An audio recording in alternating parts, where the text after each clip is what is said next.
Македонскиот извоз со забрзан раст. По подолга стагнација, месец мај бележи не само мало зголемување, туку пораст од огромни 23,44%. Домашната економија, која се стреми да оствари раст од 3,7% годинава, и тоа како сметана по големиот извоз, пред се од странските компании кои работат во индустриските зони, но и зголемена прекогранична трговија на домашните фирми. За премиерот Христијан Мицкоски, ова е тоа како добра вест за економијата. Поред него, овој податок доаѓа во вистинско време, во услови на стагнација на европскиот пазар и предизвиците со кои се соочува автомобилската индустрија, бидејќи најголем дел од странските компании кои работат во зоните произведуваат разни делови за големите автомобилски гиганти кои сега се во огромна криза.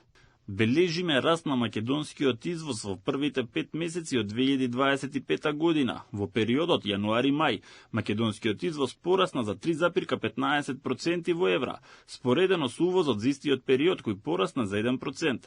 Поголем извоз, повеќе пари за македонските граѓани. После месеци и години пат, конечно раст за македонската економија. Расте индустриското производство, растат инвестициите, расте извозот. Богата Македонија е силна Македонија. Оваа година ги градиме темелите на промените. Доаѓа времето на Македонија. Растот од над 23% на извозот во мај е најголем месечен раст на извозот годинава. 2025 почна релативно добро, со пораст на извозните активности во јануари од 5% и на увозот на стоки и услуги од 6%.